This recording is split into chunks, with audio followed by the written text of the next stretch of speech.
Herkese selamlar. Fellah köftesi nasıl yapılır? Bugün mutfağımda yöresel lezzetlerin en sevilenlerinden fellah köftesi var. Fellah köftesi tarifim tam ölçülü, asla dağılmayan, ister çay saatlerine, ister akşam yemeğine, yanına sarımsaklı yoğurt ile muhteşem bir ikili oluyor.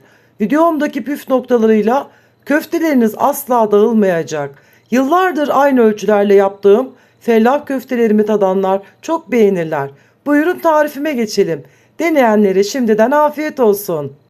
Uygun bir kabıma, derin bir kaseye 2 su bardağı köftelik, kısırlık ince bulgurumu ekliyorum. Hemen üzerine 2 su bardağı sıcak su ilavesi yaptıktan sonra streç filmle güzelce hava almayacak şekilde kapatıp 10-15 dakika bulgurlarımı dinlendirmeye bırakıyorum. 15 dakika sonra streç filmi açıyorum. Bulgurlar istediğim kıvama gelmiş. Hemen üzerine 1 su bardağı irmik, 1 adet yumurta sarısı ve beyazı birlikte, 1 yemek kaşığı domates salçası, 1 yemek kaşığı biber salçası ve 3 yemek kaşığı un ilave ediyorum. Tüm malzemeleri rahatça yoğurabileceğim daha geniş bir kabımın içerisine ilave ediyorum. Öncelikle tüm malzemelerin birbiriyle iyice karışmasını sağlıyorum. Tuz ve baharatlarımı sonradan ekliyorum. Tuzunu önceden ilave ederseniz malzemeleriniz içine daha çok su çeker. 1-2 dakika yoğurur gibi tüm malzemelerimi karıştırdıktan sonra yanıma 1 bardak sıcak suyumu hazırlıyorum.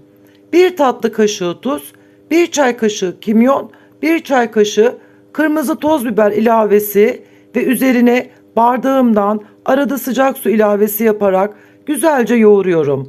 Malzemelerinizi ne kadar güzel yoğurursanız o kadar sağlam ve lezzetli olur.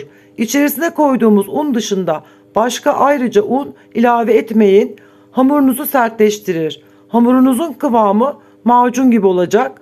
Yarım su bardağından birazcık fazla sıcak su kullandım. Hamurumu yoğurma aşamasında kullanacağınız su miktarı kullandığınız bulgurun cinsine göre değişkenlik gösterebilir. 10-12 dakika arası yoğurmak yeterli. Artık kıvamı tam tuttu. Şekillendirmeye hazırlar. Yoğurma işlemimiz bittikten sonra videoda gösterdiğim gibi üzerini bu şekilde suyla ıslatalım ki bulgurlar çok çabuk kurumasın. Sizlerle tanışabilmek adına beni nerelerden izliyorsanız bir selam, bir emoji, eleştirilerinizi, yorumlarınızı yorumlar kısmına yazabilirsiniz. Abonelikler ücretsizdir kanalıma ve ücretsiz olarak kalmaya devam edecektir. Emeğe saygı adına ücretsiz aboneliklerinizi yapabilirsiniz arkadaşlar. Bu arada kullanacağım tüm malzemelerin tam ölçüsünü açıklamalar kısmında da bulabilirsiniz. Öncelikle kullanacağım tepsiyi biraz unladım. Hamurdan parçalar kopartıyoruz bu şekilde. Misket büyüklüğünde, fındık büyüklüğünde parçalar kopartıp avucumuzun içerisinde yuvarlayıp serçe parmağımızla bu şekilde boşluk bırakıyoruz. Yanınızda su bulundurun. Avucunuzun içi kurudukça hamur yapışmasın diye sudan faydalanarak ellerinizi ıslatabilirsiniz. Gördüğünüz gibi yapılışı gerçekten çok kolay. Hamurdan küçük misket parçaları kopartıp yuvarlayıp serçe parmağımızla boşluk yapıyoruz. Fakat hamur miktarı ve yapılan iş minik minik parçalardan iş çıkarıp yemek yapacağımız için biraz uğraştırabiliyor, zaman alabiliyor. Bu aşamada evinizden veya komşularınızdan destek alabileceğiniz birileri varsa hem sohbet sırasında yapması gerçekten çok zevkli oluyor. Daha da kolaylaşacaktır. Ben daha farklı bir yöntem daha göstermek istiyorum. 2-3 yöntemle yapılıyor bu şekilde. Dilerseniz önce hamurdan parçalar kopartıp bir kenara ayırın. Sonra o parçaları teker teker yuvarlayın. En son serçe parmağınızla şekilde verebilirsiniz. Bu şekilde daha hızlı ilerliyor yapımı. Sizlere gösterdiğim yöntemle tüm köftelik harcımı bitirdim. Bu şekilde 2 tane tepsi yaptım. En son tepsileri videoda gösterdiğim gibi şöyle bir sallayın ki birbirine yapışmasın. Şimdi geldi suyunu ve soslarını hazırlamaya. Gerçekten çok lezzetli bir tarif. İlk defa hazırlayanların bile kolaylıkla yapacağı birebir tutan tam tariftir. Tarifimi gönül rahatlığıyla deneyebilirsiniz. Hatta bu ve bunun gibi birçok tarifime kanalımdan ulaşabilirsiniz. Yarım limonun suyunu çıkardım. Uygun büyüklükteki tenceremin içerisine yarısına kadar su ilavesi yaptım. Orta ateşte yanan ocağımın üzerine aldım. Sıkmış olduğum limonun suyunu süzgeçten geçirdim. Bir tatlı kaşığı tuz ilavesi yapıp suyumuzun kaynamasını bekliyoruz. Kaynayan suyumuzun içerisine sırayla fellah köftelerimizi atıyoruz. 6-7 dakika haşlandıktan sonra süzgeç yardımıyla ayrı bir yere tüm hepsini topluyoruz. Köfteleri tencereye ekleyince hemen suyun derecesi düşecektir. Hemen kaynamayacaktır. Kaynamaya başladıktan sonra dakika tutun. Köfteler biraz böyle yukarı çıkınca pişmiş demektir. Orta ateşte yanan ocağımızın üzerine tavamı aldım. İçerisine bir fincan zeytinyağı ilave ettim.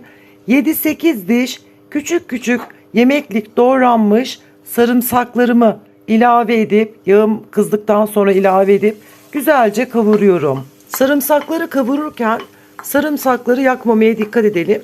Sarımsakların sadece aromasını yağın içerisine, lezzetini yağın içerisine bırakmasını sağladıktan sonra diğer malzemelerimizi ekleyebiliriz. Kavrulmuş olan sarımsaklarımın üzerine bir yemek kaşığı biber salçası ilave edip birkaç dakika salçamı kavuruyorum. Köftelerimizi haşladığımız tenceredeki sudan arada birer kepçe alarak salçamı inceltiyorum. 2 dakika salçam kavrulduktan sonra 4 adet kabukları soyularak rendelenmiş 1 su bardağı domates rendemi ilave edip karıştırarak kavuruyorum. Sosumun içerisine tenceremden 2 kepçe daha köfte haşladığımız sudan ilave ettim. Sosumun içerisine 1 tatlı kaşığı tuz, 1 çay kaşığı kimyon ekledim. Damak zevkinize göre burada baharatları çeşitlendirebilirsiniz. Dilerseniz karabiber, pul biber ilave edebilirsiniz. Sosum istediğim kıvama geldi. Mis gibi kokusu çok güzel oldu. Ocağımın altını kapattım. Köftelerimin bulunduğu tepsimin üzerine her yerine değecek şekilde sosumun tamamını döktüm. Ve bir kaşık yardımıyla köftelerimle sosumun tamamen karışmasını sağladım. Gördüğünüz gibi köftelerimin hiçbirinin şekli bozulmamış, bir tanesi bile dağılmamış. Buram buram köfte kokusu, güzel lezzet kokusu tüm mutfağımı sardı. Yarım demet yıkanmış, ince ince kıyılmış maydanozlarımı köftelerimin üzerine güzelce serpiştirip kaşık yardımıyla karıştırıyorum. Yemeğimiz şu an bu şekliyle bile servise hazır ama ben yanında sarımsaklı zeytinyağlı yoğurtla tercih ediyorum. Tüm malzemelerimizin üzerine güzelce videoda gösterdiğim gibi sarımsaklı yoğurt gezdiriyorum. Onun üzerine azar azar tüm her yerine değecek şekilde bir miktar pul biber ilavesi yapıp sızma zeytinyağı üzerinde gezdiriyorum ve tabaklara o şekilde servis ediyorum. İnanılmaz lezzetli olmuş. Tepsinin tamamı anında bitti. Umarım bu videomda sizlere faydalı olabilmişimdir. Bir kusurumuz olduysa affola. Bir sonraki videoda görüşmek üzere. Hoşça kalın, sağlıkla, sevgiyle kalın. Allah'a emanet olun.